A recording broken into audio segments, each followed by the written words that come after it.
I'm so tired of liberals ghosting half this country. Conservatives do it too, but not nearly as much. Look, whoever's doing it, it's got to stop, because we're at a point now where politics has broken up more families than letting your wife see your phone. Bill Maher is going after the left once again, and this time he is talking about their growing dislike for America. Ever since Trump started his second term, the same liberals who once praised the country during Biden's time now seem to look down on it. Maher clearly sees the double standards and is calling them out loudly. Instead of joining the anti-America crowd, he is standing firm and speaking his mind. As always, don't forget to hit that subscribe button for more videos like this. And now let's jump right in. Now, on the liberal side, there's two camps now. The we need to keep talking to people wing and the go no contact wing. That's what they call it now, go no contact. This belief that Trump voters, even if it's your own parents, are too deplorable for human contact and must be cut off. You know, like Scientologists do to suppressive people. Maher started by criticizing Democrats for completely refusing to talk to anyone who voted for Trump. In their view, these voters are seen as toxic, untouchable, and not worth speaking to. Maher says this attitude is wrong, and many people agree. We have all seen videos of Jimmy Kimmel's wife admitting that she sent letters to family members, urging them not to vote for Trump, and then cutting off contact with anyone who didn't listen. Instead of being seen as extreme, her actions were praised as morally right. On top of that, many stories have come out about Democrat women proudly saying they will not date Republican men, as if having different political views is now a serious character flaw. Maher's point is clear and firm. When you refuse to talk, listen, or live peacefully with half the country, you are not protecting democracy, you are slowly damaging it. Somewhere along the way, simple disagreement turned into complete rejection, and Maher is not letting Democrats avoid responsibility for drawing these harsh lines. A former speechwriter for Obama named David Litt wrote an op-ed this year called, "Is it time to stop snubbing your right-wing family?" where he admitted he'd had a change of heart and that was the wrong approach. So of course then the woke wing tried to banish him for breaking ranks on their policy of hating people who don't agree with you on everything, because what fun is life if you're not cutting somebody off?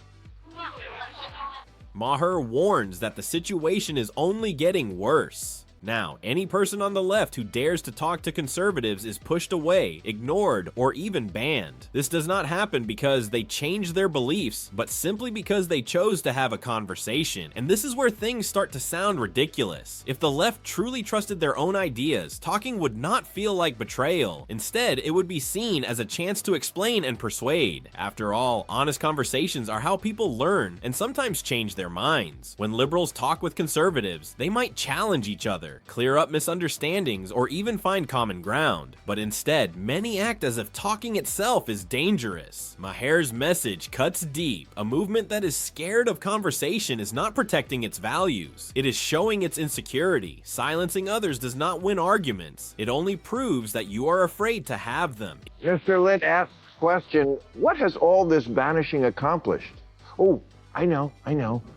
A second helping of MAGA, that's what. Molly McNerney, Jimmy Kimmel's wife and head writer, went public on this topic recently, so I feel it's fair to comment respectfully in public. She says she's lost relationships with relatives because she wrote them an email before the election with 10 reasons why they shouldn't vote for Trump, and some still didn't obey. This is exactly why Maher shared the story about Jimmy Kimmel's wife, and she is not the only one who thinks this way. There are many people who truly believe the left should never speak to the right, no matter what. To them, even talking feels like betrayal, but Maher does not blame her alone. He says the bigger responsibility lies with powerful voices like her husband, who for years have strongly attacked Trump, making many on the left believe he is completely unfit to lead. When media figures describe political opponents as serious threats instead of normal rivals, it changes how people see their neighbors, friends, and even family members. Maher's point is powerful. This kind of talk does more than shape opinions. It damages relationships. When politics becomes about absolute right and wrong, simple disagreement stops being normal and starts feeling dangerous, something that must be cut off completely. I can think of 100. But I would never present it to someone as an ultimatum. Ultimatums don't make people rethink their politics, they make them rethink you. Somewhere along the way, my values became code for I'm the only one with a moral compass. You know what would have been a better exercise? Write a top 10 list to yourself where you try to imagine 10 reasons why 77 million Americans didn't want to trust you with taking power. And I say that as someone who votes Democratic.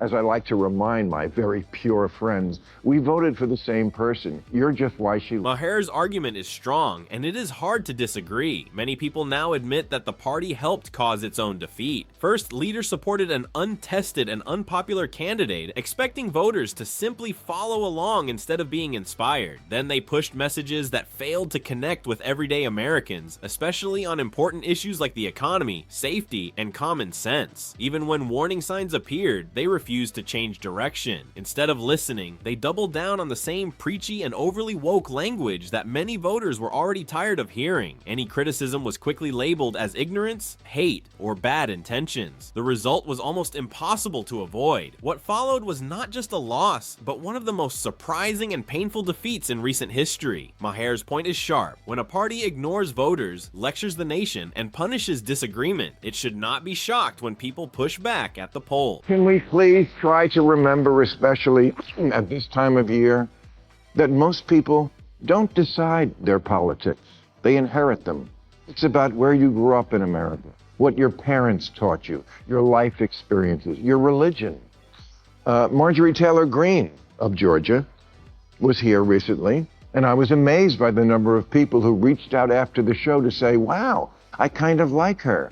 Yeah, that's been my line for a while. Everyone's a monster till you talk to them. Maher's recent visit to the White House perfectly shows the message he keeps repeating. People often look terrifying until you actually sit down and talk with them. Meeting Trump did not suddenly turn Maher into a supporter, but it did force him to face reality instead of cartoons and stereotypes. After their talk, Maher admitted he had to change his notes, rethink his views, and adjust the way he speaks about the president. This kind of honesty makes many on the left uncomfortable. His message is simple but hard to accept. Refusing to engage only leads to more misunderstanding. That is why he encourages fellow liberals to break down their self-made walls and speak with Republicans, not to give up values or excuse bad behavior, but to truly understand. Maher believes conversation does not weaken a movement, it makes it stronger. When shouting is replaced with talking, lies fall apart, fear fades, and real understanding finally has space to grow. On our overtime segment that night, someone asked about the alien spaceship. Maybe you've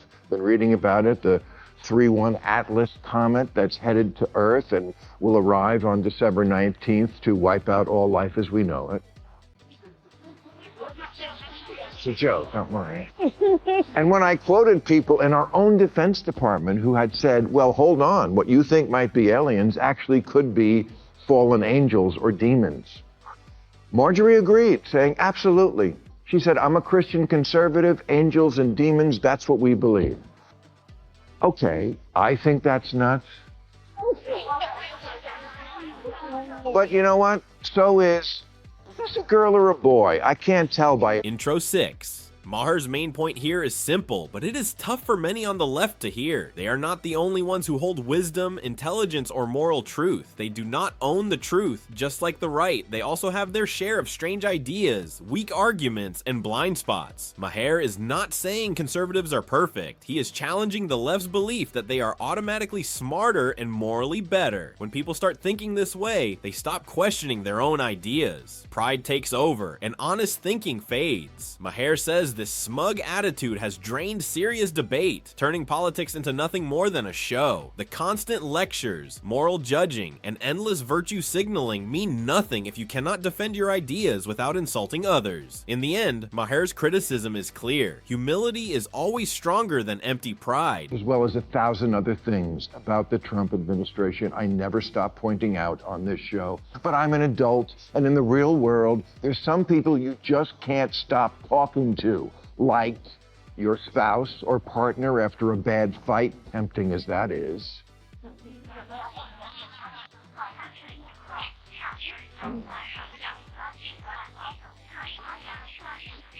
Like your of a boss, like your family, and like the President of the United States. This is so childish, so purely emotional. The people who got all butthurt because I had dinner with them. You know, because he's hip. Except he's not. So unhelpful and dumb. Trump is the most supportive president Israel and the Jews ever had. This is the heart of the problem. Too many people have allowed politics to destroy what were once happy and healthy homes. Friendships break apart, families stop talking, marriages suffer under political pressure that barely existed 10 years ago. Maher points out that much of this comes from the left's growing refusal to reason with anyone who disagrees, even their own partners. Disagreement is no longer seen as normal or healthy. It is treated like a serious moral failure. Discussions turn into rejection. Compromise becomes disgust. When politics becomes more important than shared memories, love, or respect, something has gone terribly wrong. Maher's warning is strong. A society that cannot handle disagreement at the dinner table is heading towards serious trouble. If you cannot talk to the person sitting across from you, how can you live peacefully with millions of others who think differently? Politics should never demand the destruction of personal relationships. Every year I used to ask Larry David to do real time, and he'd always say, "Bill, I can't. I'm not smart enough about politics to do your show." Yeah, I get that now.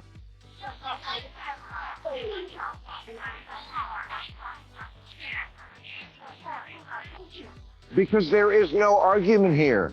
There's just the sugar rush that the no contact people get from never coming in second in a hate Trump the most contest. Really? That's your strategy, to go full high school and tell the guy with all the power he can't sit with you at the lunch table?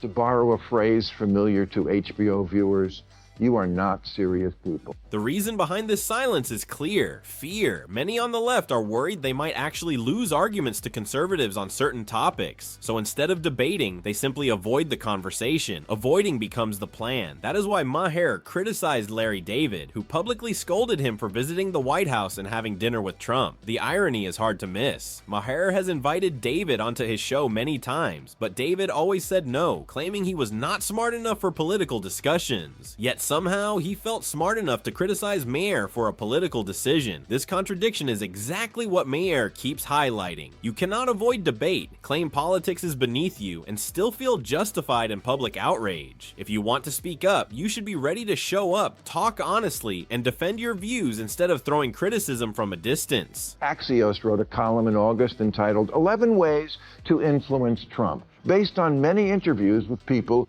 who have done that. Number 8, get face-to-face.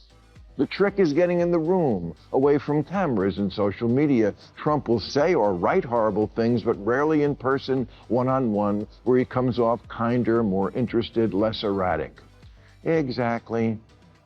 And there's a bunch of examples of this, most recently the CEO of Intel, who Trump was hating on, then he met in person, and now he's a great guy. In the end, Maher brings everything together with clear honesty. The left's biggest problem is not Trump, conservatives, or even the media. It is their own intolerance of disagreement. By refusing to talk, debate, or live peacefully with opposing views, many have trapped themselves in a closed bubble. Politics has become personal, moral certainty has replaced reason, and anyone who steps outside the approved story is punished. Maher's White House visit, the backlash from people like Larry David, and the social rejection of those who disagree all point to the same truth. Fear has replaced confidence. Fear of losing arguments, fear of being challenged, and fear of admitting mistakes. Maher is not telling liberals to abandon their beliefs. He is asking them to defend those beliefs like mature adults. Talk, debate, listen, and argue your case, because a movement that cannot handle conversation will never convince others and may eventually lose its own identity. That wraps up today's video. If you enjoyed it, hit the like button, subscribe for more content like this, and thanks for watching. I'll see you in the next one.